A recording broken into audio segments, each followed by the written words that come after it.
Hello, everyone. My name is Morgan Tingley, and I'm a student at St. Petersburg College, and this presentation is for my evidence-based research utilization class. This presentation focuses on the prevention of venous thromboembolism, or VTE, in hospitalized patients.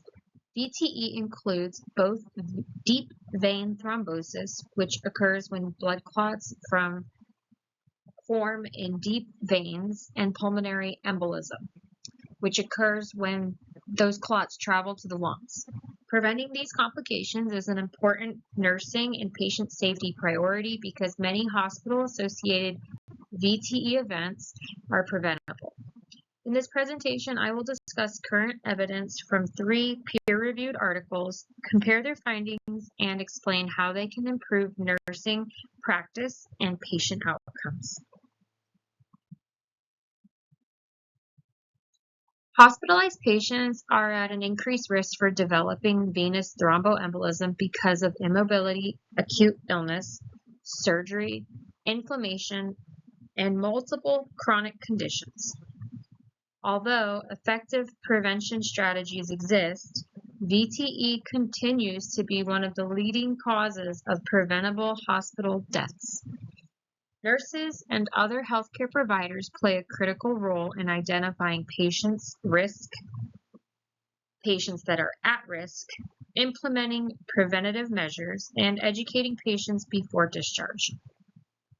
The purpose of this presentation is to examine current research on VTE prevention and determine what strategies are most effective in improving patient outcomes. I have some other facts to include.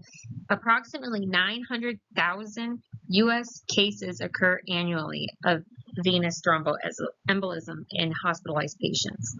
It causes substantial preventable morbidity and mortality in hospitals. Current clinical guidelines recommend that hospitalized patients receive individualized risk assessments to determine whether pharmacological or mechanical prophylaxis is appropriate.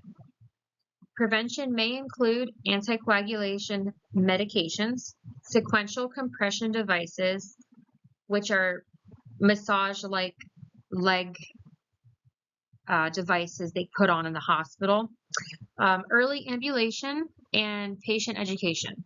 However, despite well-established guidelines, many patients either do not receive appropriate prophylaxis or are not reassessed when their condition changes. Research also suggests that many VTE events occur after discharge, highlighting the importance of discharge planning and patient education. Understanding where these gaps occur can help healthcare organizations improve patient safety and reduce preventable complications.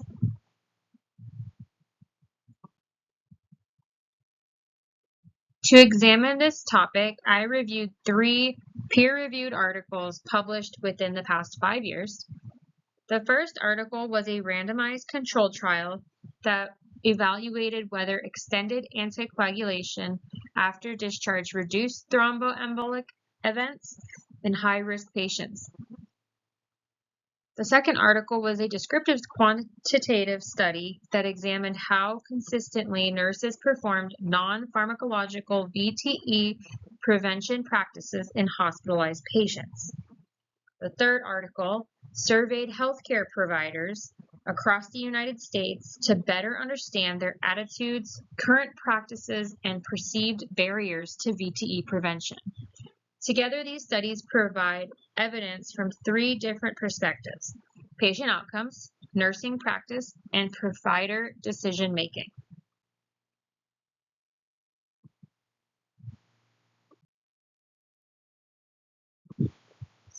The first study I'm going to go over was the analysis of Lamb et al. And his colleagues. They surveyed more than 600 healthcare providers regarding their VTE prevention practices. Almost all providers agreed that VTE prophylaxis is important and effective. However, only about 1/3 reported routinely using standardized risk assessment models, and very few reassessed patients before discharge or provided patient education regarding VTE symptoms. Providers identified electronic health records, or EHR, reminders, standardized order sets, and better integration of risk assessment tools as potential solutions. One limitation is that the findings were based on self-reported practices rather than direct observation, which may introduce reporting biases. Even so, the study identifies several important system-level barriers that healthcare organizations can address. The second study by Ramaciotti and colleagues provided the strongest level of evidence because it was a randomized controlled trial. Researchers compared patients who received rivaroxaban after hospital discharge with those who did not receive additional anticoagulation. The study found that carefully selected high-risk patients who received rivaroxaban experienced fewer thromboembolic events without a significant increase in major bleeding. These findings support an individualized risk assessment instead of providing extended anticoagulation to every hospitalized patient. One limitation is that the study focused on patients hospitalized with COVID-19, so the results may not be completely applicable to all hospitalized medical patients. However, it clearly demonstrates that evidence-based risk assessment can improve patient outcomes. The third study examined how consistently nurses followed non-pharmacological VTE prevention practices, such as encouraging early ambulation, repositioning patients, using compression devices, and monitoring patients appropriately. Researchers found that compliance with these preventative measures varied considerably among nurses. Some interventions were performed consistently, while others were overlooked or inconsistently documented. This study emphasizes that medications alone are not enough to prevent VTE. Nursing interventions remain essential components of prevention. Because the study was observational and cross-sectional, it cannot determine whether improving nursing compliance directly reduces VTE rates. Nevertheless, it highlights opportunities for additional education, competency training, and standardized protocol.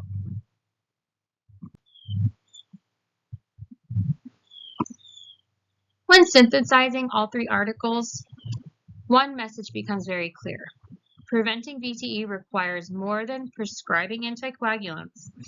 Effective prevention begins with identifying each patient's individual risk, implementing appropriate pharmacological or non-pharmacological interventions, reassessing patients as their conditions change, and ensuring that patients understand their risks before discharge. Nurses play a central role throughout this process by promoting mobility, monitoring mechanical prophylaxis, educating patients, and collaborating with physicians and pharmacists. Healthcare organizations can further improve prevention by integrating evidence-based risk assessment tools into EHRs and developing standardized protocols that promote consistent care. Each article contributes valuable information while also revealing important knowledge gaps. The randomized trial provides the highest quality evidence, but includes only one patient population. The nursing study offers insight into daily clinical practices, but cannot establish cause and effect. The provider survey identifies barriers across healthcare systems, but relies on self-reported responses. Despite these differences, all three studies emphasize the need for standardized risk assessment, ongoing reassessment throughout hospitalization, improved patient education, and stronger interdisciplinary collaboration. Future research should evaluate how combining these interventions affects patient outcomes across different hospital settings. I'm going to compare finding strengths and gaps of evidence gaps. Although these three studies examine VTE prevention from different perspectives, they all reached similar conclusions. The randomized controlled trial focused on patient outcomes and demonstrated that appropriate prophylaxis can reduce thromboembolic events in carefully selected patients. The nursing study focused on bedside practice and showed that prevention interventions are not always performed consistently. The provider survey identified barriers related to clinical decision making, including limited use of standardized risk assessment models and inadequate discharge planning. Together, these studies suggest that effective VTE prevention depends on combining evidence-based medications, consistent nursing care, and organizational systems that support clinical decision making. And below I've listed the shared findings, the differences in all three articles, and also more shared evidence gaps. In conclusion, venous thromboembolism remains a significant but preventable cause of illness and death among hospitalized patients. The evidence reviewed in these studies demonstrates that individualized risk assessment, consistent nursing practice, standardized clinical protocol, and effective discharge education all contribute to improved patient safety. Although additional research is needed to strengthen the evidence in some areas, current findings support implementing multidisciplinary strategies that improve adherence to VTE prevention guidelines. By applying these evidence-based practices, nurses can play a vital role in reducing preventable complications and improving patient outcomes. These are the references used throughout this presentation. Thank you for your time, and I appreciate your attention. I welcome any questions.